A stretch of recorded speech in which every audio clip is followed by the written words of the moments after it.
Telangana municipal ఓట్ల పండుగ వచ్చింది కదా, నేను కూడా ఎలక్షన్లో నిలబడ్డా అని చెప్పిపోయిండు మన రాజేషు. మరి రిజల్ట్ ఏమైందో, గెలిచిండో లేదా కదా అరుచుకుందాం. ఏంది వార్త? ఓడిన నాయకుల ఓవర్ యాక్షన్. హలో తిరకాసు. ఓ రాజేష, ఏం దిట్టొచ్చినావో? ఏం రావద్దా? ఎలక్షన్ అయ్యాక కొంత లీడర్లు జనాలనే పట్టించుకోరు కదా, అందుకని డౌట్ వచ్చింది అంతే. పైసల కోసం వచ్చిన. పైసలా? ఆ, ఏం పైసలయ్యా? ఓట్లకు ముందు వంచినాం కదా పైసలు, అవి ఆ పైసలు తీసుకుందామని వచ్చిన. అదేంది అదే? ఎందుకట్ట? ఎందుకేమున్నదే, ఓట్లకు ముందు పైసలు వంచితే అందరు తీసుకున్నారు, కానీ ఒక్కరు కూడా ఓటేయలే మాకు. అందుకే ఇచ్చిన పైసలు ఇచ్చినట్టు వాపస్ తీసుకుందామని వచ్చిన. సరే, ఓటే లేదు నీకెట్టా తెలుస్తుంది? అరే ఎందుకు తెలియదయ్యా, పడ్డ ఓట్లు చూస్తే తెలుస్తలేదా? మరి రెండానయ్యా ఓట్లు వచ్చేది? 2 ఓట్ల?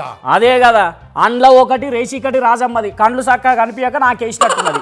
ఆ రెండోది ఇవ్వదా అని కనిపెట్టే పనులున్నా నేను ఇప్పుడు. ఆ రెండోది కూడా నీది కదా? కాదు, నా ఓటుని నాకేసుకోలే. అదేందయ్యా? అరే మనకు బొచ్చాడు ఓట్లు పడతాయి, మన ఓటు మనకెందుకు, అవతలోనికి కనీసం ఒక్క ఓటు అన్న పడాలి కదా అని చెప్పి నా ఓటు వానికి వేసిన. సరేనయ్యా, మీ ఇంట్లో వాళ్ళు కూడా వేయలే నీకు ఓటా? అరే వాళ్ళకు అవతలం దగ్గర నుంచి పైసలు వచ్చినాయట, అందుకని వాళ్ళు ఆనికే గుద్దిండ్రు. సరే, మీ వెనక తిరిగే బ్యాచ్ అన్నా నీకే లేదంటయా? మన బ్యాచ్ ఎప్పుడు మనం ఏం చేస్తే అదే చేస్తారు.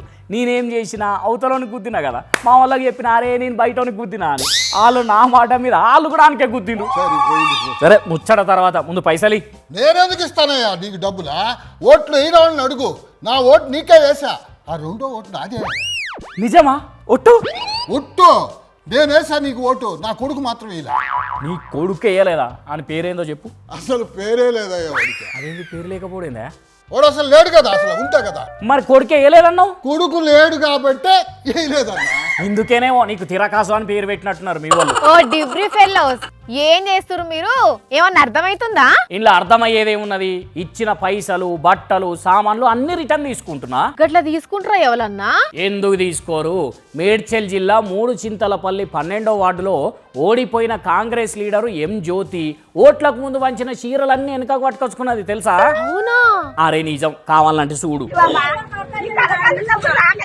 అవునత్తమ్మా, ఒక్క ఓటు 4 ఓట్లు అక్కడ పడితే ఒక్క ఓటు మాకు పడదు అత్తమ్మ. ఇప్పుడు పడందే 80 ఓట్లు 90 ఓట్లు ఎట్లా వచ్చినాయి? ఆ చేతులు ఉన్నాయి చీరల కవర్లేనా? వీళ్ళకు ఒక్కోటి పడితే అవతల వాళ్ళకు 4 ఓట్లు పడ్డాయట, అందుకే చీరల కవర్లు రికవర్ చేసుకున్నది అక్క. ఓర్ని. ఇక మంచిర్యాలనేమో బీజేపీ లీడరు జాడి తిరుపతి ఇంటోళ్ళు పంచిన పైసలు వాపస్ ఇయ్యమని ఇల్లు తిరిగిండ్రు. 3000 లెక్క పెట్టుకో అంటుంది కదా అవ్వా. మరి ఎంత నియతి చూసినావా? వాళ్ళ నాయన వేయలే గాని ఆమె వేసిరా అని చెప్పి ఒట్టేసి మరి 3000 వాపస్ ఇచ్చింది. చిత్రంకున్న వాడెత్తు అసలు ఇచ్చుడేంది, ఓడినాక తీసుకునుడేంది, ఏం నడుస్తుంది అసలు? ఓహో, ఇంతకంటే హైలైట్ ముచ్చట్టున్నది తెలుసా?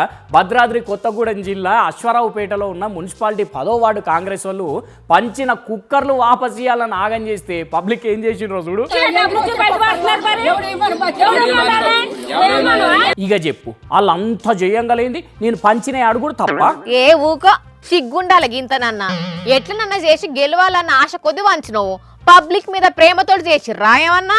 అదేందబ్బా అట్లంటావు? మరి లేకుంటే అసలు గిట్లా ప్రలోభ పెట్టుడే తప్పంటే మళ్ళీ వెనక కడుగుడేంది? నిజంగా పబ్లిక్ మీద ప్రేమ ఉంటే ఇచ్చిన వెనక కడుగుతారా? మరి లేకుంటే అంతంత ఖర్చు పెట్టి ఉత్తగూకోవాలనా? నువ్వు సక్కనోన్వి, ఇక్కట్లు తీరుస్తావని పబ్లిక్ కు నమ్మకం ఉంటే ఏం పంచకున్నా వేసేటోళ్ళు. ముందు పబ్లిక్ కోసం పనిచేసే మనిషి అనిపించుకో, లేకుంటే ఎన్నిసార్లైనా గింతే.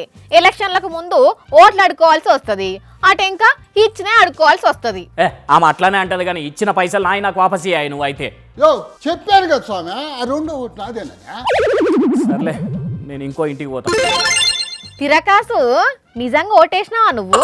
అసలు నేను ఎవ్వరికి ఓటేలా, ఎవరు ఇస్తే వాళ్ళకి నీకే ఓటేశాను అని చెప్తున్నా అంతే.